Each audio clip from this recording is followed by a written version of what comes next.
আবারও আমার নতুন রেসিপিতে আপনাদের স্বাগত। রোজ রোজ রুটির সাথে কি রান্না করবেন খাওয়ার জন্য সেটা ভেবে অস্থির হন। একঘেয়েমি সবজি ঘন্ট খেতে তো ইচ্ছা করে না, তার বাইরে গিয়ে একদম ঘরোয়াভাবে ঘরোয়া পদ্ধতিতে এই যে কাবলি ছোলাটা একবার আমার পদ্ধতিতে বানিয়ে দেখতে পারেন। আশা করি আপনাদেরও উপকারে আসবে এবং খেতেও ভীষণ ভালো লাগবে। রান্নাটা করার জন্য আমি কাবলি ছোলাটা সারা রাত্রি জলে ভিজিয়ে রেখে দিয়েছিলাম। এবার এটা স্ট্রেনার দিয়ে ছেঁকে প্রেসার কুকারের মধ্যে নিয়ে নিলাম, আর দিয়ে দিলাম পরিমাণ মতো জল আর নুন দিয়ে এটা 5 থেকে 6টা সিটি মেরে নেব। আপনাদের হাতে সময় কম থাকলে 2 থেকে 3 ঘন্টা ভিজিয়ে রেখে তারপরে এটা উপযুক্ত সেদ্ধ করে নেবেন। এমনভাবে সেদ্ধটা করবেন যাতে গোটা গোটা থাকে অথচ সুন্দরভাবে সেদ্ধ হয়ে যায়, সেই রকম একটা সেদ্ধ করে নিয়ে ফিরে আস। নমস্কার, সুরভির রান্নার তরফ থেকে সকলকে স্বাগত। আমি সুরভি আবার একবার চলে এসেছি নতুন একটা রেসিপি নিয়ে। চলুন তাহলে রেসিপি শুরু করা যাক। ওইদিকে কাবলি ছোলাটা সেদ্ধ হতে দিয়েছি, এটা 4 থেকে 5টা সিটি উঠলে নামিয়ে নেব। আর এদিকে কড়াইয়ে গ্যাসে বসিয়ে দিয়েছি। কড়াইটা ভালো মতো গরম হয়ে গেলে এর মধ্যে দিয়ে দিলাম সর্ষের তেল। তেলটা ভালো মতো গরম হয়ে গেলে এর মধ্যে ফোড়ন হিসেবে দিয়ে দিলাম গোটা জিরে। এবার ফোড়নটা ভালো মতো ভেজে নেব। ফোড়নটা থেকে যখন সুন্দর ভাজার গন্ধ বেরাবে তখন এর মধ্যে দিয়ে দিলাম একটা বড় সাইজের কুচানো পেঁয়াজ, 2টো মিডিয়াম সাইজের কুচানো টমেটো আর ঝালের জন্য চেরা কাঁচা লঙ্কা। এবার পেঁয়াজ, টমেটো, লঙ্কাটা তেলের মধ্যে ভালোভাবে ভেজে নেব। এটা যাতে তাড়াতাড়ি ভাজা হয়ে যায় সেই জন্য এখানে দিয়ে দিলাম পরিমাণ মতো নুন। নুনটা আপনারা আপনাদের স্বাদ অনুযায়ী অ্যাডজাস্ট করে নেবেন, কারণ কাবলি ছোলাটা সেদ্ধ হওয়ার জন্য অল্প একটু নুন দিয়েছিলাম।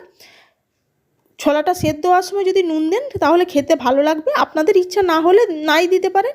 এই রেসিপিটা রুটি, লুচি, পরোটা যে কোনো কিছুর সাথে খেতে ভীষণই ভালো লাগে। আমার বাড়িতে তো সকলেই পছন্দ করে, আর যারা একটু হেলথ কনসাস তারা অবশ্যই রেসিপিটা একবার বাড়িতে ট্রাই করতে পারেন। আমার এই রেসিপিটা দেখার পর আপনাদের কাছে কেমন লাগলো অবশ্যই জানাবেন। যদি ভালো লেগে থাকে তাহলে একটা লাইক আর সাবস্ক্রাইব দিয়ে পাশে থাকার অনুরোধ রইল। আর যারা সাবস্ক্রাইব করেছেন তাদেরকে অসংখ্য ধন্যবাদ। আপনাদের সাথে গল্প করতে করতে এই যে দেখুন এটা ভাজা হয়ে গেছে। এটা খুন্তির সাহায্যে হালকা ম্যাশ করে নেব। এবার এর মধ্যে দিয়ে দিলাম 1 চামচ আদা রসুন জিরে ধনের পেস্ট, 1/2 চামচ কাশ্মীরি লঙ্কার গুঁড়ো আর 1/2 চামচ হলুদের গুঁড়ো। মশলাটা ভালোভাবে কষিয়ে নেব।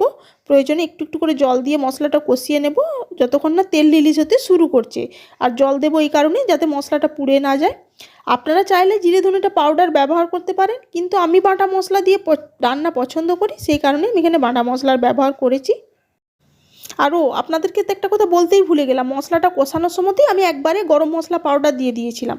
আপনারা প্রয়োজনে গরম মশলা পাউডারটা নামানোর আগেও ব্যবহার করতে পারেন, কিন্তু মশলাটা কষানোর সময় দিলে মানে এই কাবলি চানাটার মধ্যে সুন্দর একটা গরম মশলা ফ্লেভার আসে, খেতে ভালো লাগে। একবার অবশ্যই আমার পদ্ধতি ট্রাই করে অবশ্যই আপনারা দেখতে পারেন, তারপরে আমাকে কমেন্টের মাধ্যমে জানাবেন যে এই পদ্ধতিতে রান্না করে আপনাদের কেমন লাগলো। মশলাটা কষানো হয়ে গেছে, তেল রিলিজ হতে শুরু করেছে দেখুন মশলাটা থেকে। এবার এর মধ্যে দিয়ে দিলাম সেদ্ধ করে রাখা কাবলি ছোলাগুলো, আমি স্ট্রেনার দিয়ে ছেঁকে নিয়েছি। এই যে দেখুন সুন্দরভাবে সেদ্ধ হয়ে গেছে অথচ গোটা গোটা আছে। এবার এটা দিয়ে মশলার সাথে আরও মিনিট 2-3 সময় ধরে ভালোভাবে কষিয়ে নেব। আর খুন্তির সাহায্যে হালকা ম্যাশ করে দেবো, কারণ আমি এখানে আলুর ব্যবহার করিনি, সেই কারণে কাবলি চানাটা একটু ম্যাশ করে দিলে গ্রেভির ঘনত্বটা বেশি হবে, তখন খেতেও ভালো লাগবে। কাবলি চানাটা মশলার সাথে কষানো হয়ে গেছে। এবার গ্রেভি বানানোর জন্য দিয়ে দিলাম পরিমাণ মতো জল। নুনটা আপনারা আপনাদের এই অবস্থাতে চেক করে নেবেন স্বাদ অনুযায়ী। আর যদি মিষ্টি মিষ্টি পছন্দ করেন তাহলে অবশ্যই চিনি ব্যবহার করতে পারেন, আমার বাড়িতে পছন্দ করে না। আর স্বাস্থ্যের কথা মাথায় রেখে আমি নুন আর চিনিটাকে অল্পই ব্যবহার করার চেষ্টা করি রান্নায়। এবারে এটা ঢাকা দিয়ে রান্নাটা হতে দেব। রান্না আমার একেবারেই তৈরি হয়ে গেছে। এবার নামিয়ে গরম গরম রুটিটা তৈরি করে নিই, তার জন্য গ্যাসে তাওয়া বসিয়ে দিলাম। এবারে রুটিটা বানিয়ে নেব। একদম স্বাস্থ্যকর একটা ডিনার, আপনারা ব্রেকফাস্টেও এটা বানাতে পারেন।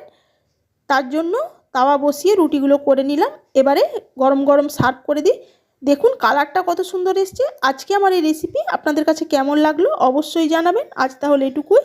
আর আপনারা কী ধরনের রেসিপি দেখতে চান অবশ্যই কমেন্টের মাধ্যমে জানাবেন। সবাই ভালো থাকবেন, সুস্থ থাকবেন। আবার হাজির হয়ে যাব অন্য কোনো রেসিপির সাথে।